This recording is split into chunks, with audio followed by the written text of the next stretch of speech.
ಯುಗಾದಿ ಕಳೆದ ಬಳಿಕ ಈ ವಸ್ತುಗಳನ್ನು ದಾನ ಮಾಡಿ ಸಾಕು, ನಿಮ್ಮ ಬದುಕು ಬಂಗಾರವಾಗುತ್ತದೆ. ವರ್ಷ ಪೂರ್ತಿ ಯಾವುದೇ ಒಂದು ಕೆಟ್ಟ ಸಮಯಗಳು, ಕೆಟ್ಟ ಗಳಿಗೆಗಳು ನಿಮ್ಮನ್ನು ಕಾಡುವುದಿಲ್ಲ. ದುಡ್ಡು ಕಾಸಿನ ಅರಿವು ಅನ್ನುವುದು ಹೆಚ್ಚಾಗುತ್ತೆ. ಬಡತನ ನಿವಾರಣೆ ಆಗುತ್ತೆ. ಮನೆಯಲ್ಲಿ ಇರುವ ಯಾವುದೇ ಒಬ್ಬ ವ್ಯಕ್ತಿಯ ಅನಾರೋಗ್ಯದ ಪರಿಸ್ಥಿತಿಯೂ ಕೂಡ ಸರಿ ಹೋಗುತ್ತದೆ. ದಾನ ಧರ್ಮದಲ್ಲಿ ಅಂತಹ ಶಕ್ತಿ ಅಡಗಿರುತ್ತದೆ. ಆ ವಸ್ತುಗಳು ಯಾವುದು, ದಾನವನ್ನು ಹೇಗೆ ಮಾಡಬೇಕು ಅಂತ ಇವತ್ತಿನ ವಿಡಿಯೋದಲ್ಲಿ ಸಂಪೂರ್ಣ ಮಾಹಿತಿ ತಿಳಿಸ್ಕೊಡ್ತೀನಿ. ಸಮಸ್ಯೆಗಳ ಆಗರವೇ ಈ ಮನುಷ್ಯನ ಜೀವನ. ಪ್ರತಿಯೊಂದು ಸಣ್ಣ ಪುಟ್ಟ ವಿಚಾರಕ್ಕೂ ಕೆಲವರು ತುಂಬನೇ ತಲೆಗೆಡಿಸಿಕೊಳ್ಳುವ ಸಾಧ್ಯತೆ ಇದ್ದೇ ಇರುತ್ತದೆ.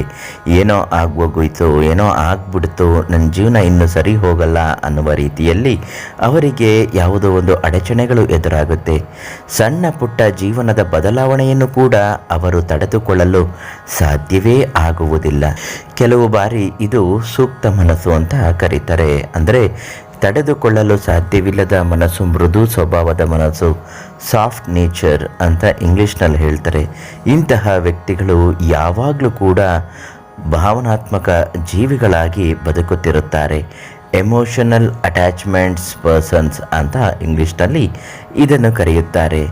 ಒಂದು ಬಾರಿ ಯಾವುದೇ ಒಂದು ವಿಚಾರಕ್ಕೆ ಅಟ್ಯಾಚ್ಮೆಂಟ್ಸ್ ಆದರೆ ಅದು ಅವರನ್ನು ಕರೆದುಕೊಂಡು ಹೋಗುತ್ತಲೇ ಇರುತ್ತೆ.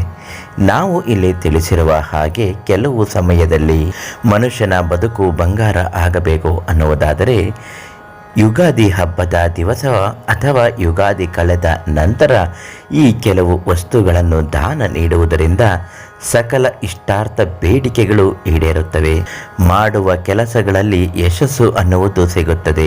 ದುಡ್ಡು ಕಾಸಿನ ವಿಚಾರದ ಸಾಲದ ಸಮಸ್ಯೆಗಳು ಬಗೆಹರಿಯುತ್ತದೆ. ಕೊಡುವವರಿಗೆ ನೀವು ದುಡ್ಡು ಕೊಡ್ತೀರಾ, ಬರಬೇಕಿದ್ದ ದುಡ್ಡು ಸಹ ಬಂದು ನಿಮ್ಮ ಕೈ ಸೇರುತ್ತೆ. ಇದರಲ್ಲಿ ನೀವು ಯಾವ ವಸ್ತುಗಳನ್ನು ಕೊಡಬೇಕು ಅಂತ ನೋಡುವುದಾದರೆ 11 ರೂಪಾಯಿ ನಾಣ್ಯಗಳು, 1 ರೂಪಾಯಿ 11 ನಾಣ್ಯಗಳನ್ನು ತೆಗೆದುಕೊಂಡು ಬಂದು ದೇವಸ್ಥಾನದ ಮುಂದೆ ಇರುವಂತಹ ವಿಕಲಚೇತನ ಭಿಕ್ಷುಕರಿಗೆ 1 ರೂಪಾಯಿ ನಾಣ್ಯದ ಹಾಗೆ ಅವರಿಗೆ ದಾನವಾಗಿ ನೀಡಬೇಕಾಗತ್ತೆ. ಸಾಧ್ಯವಿದ್ದರೆ 1 ಕರವಸ್ತ್ರ ಅಂದರೆ ಕರ್ಚೀಫ್, ಇದನ್ನು ಕೂಡ ದಾನವಾಗಿ ನೀಡಬಹುದು. ಇದು ಶ್ರೇಷ್ಠವಾದ ದಾನವಾಗುತ್ತೆ. ಅವರಿಗೆ ಸುಸ್ತಾದಾಗ, ಬೆವರುತ್ತಿದ್ದಾಗ ನೀವು ಕೊಟ್ಟಿದ್ದಂತಹ ಆ ಕರ್ಚೀಫ್ನಲ್ಲಿ ಮುಖವನ್ನು ಒರೆಸ್ಕೊಳ್ಳುವುದು, ಈ ರೀತಿ ಮಾಡಿದ್ರೆ ತುಂಬಾ ಒಳ್ಳೆಯದು. ಇನ್ನು ತುಂಬ ಕಷ್ಟದ ಪರಿಸ್ಥಿತಿಯಲ್ಲಿರುವವರಿಗೆ ನಿಮ್ಮ ಕೈಯಲ್ಲಾದಷ್ಟು ಏನಾದರೂ ಒಂದು ಸಹಾಯ ದಾನದ ರೂಪದಲ್ಲಿ ಮಾಡಬೇಕು. ಕಷ್ಟದಲ್ಲಿರುವವರಿಗೆ ಸಹಾಯ ಮಾಡುವುದರಿಂದ ನಿಮ್ಮ ಕಷ್ಟ ಯಾವುದೇ ಸಂದರ್ಭದಲ್ಲಿರಲಿ ಖುದ್ದು ಭಗವಂತನೇ ಬಂದು ಪರಿಹಾರ ಮಾಡುತ್ತಾನೆ. ಕಷ್ಟದಲ್ಲಿರುವವರನ್ನು ಕಂಡರೂ ಕಾಣದ ಹಾಗೆ ಹೋಗುವ ಮನಸ್ಥಿತಿಯನ್ನು ಮೊದಲು ಬಿಟ್ಟು ಬಿಡಿ. ದಾರಿಯಲ್ಲಿ ಹೋಗುವಾಗ ಯಾರಾದರೂ ಒಬ್ಬರು ನಿಮಗೆ ಡ್ರಾಪ್ ಕೊಡಿ ಅಂತ ಕೇಳಬಹುದು. ಅವರೊಂದಿಗೆ ಸೌಜನ್ಯತೆ ನಡೆದುಕೊಂಡು ಅವರಿಗೆ ಡ್ರಾಪ್ ಮಾಡುವುದು, ಅಥವಾ ಕುಡಿಯಲು ನೀರು ಕೇಳಿದಾಗ ತೆಗೆದುಕೊಂಡು ಹೋಗಿ ನೀರು ಕೊಡುವುದು, ಇವೆಲ್ಲವೂ ಕೂಡ ಸಹಾಯದ ದಾನವಾಗಿರುತ್ತದೆ. ಇದನ್ನು ಮಾಡಿ ನೋಡಿ, ಯುಗಾದಿ ಹಬ್ಬದ ಶುಭ ಫಲಗಳು ಸಂಪೂರ್ಣವಾಗಿ ನಿಮಗೆ ದೊರೆಯುತ್ತದೆ ಇರುತ್ತದೆ.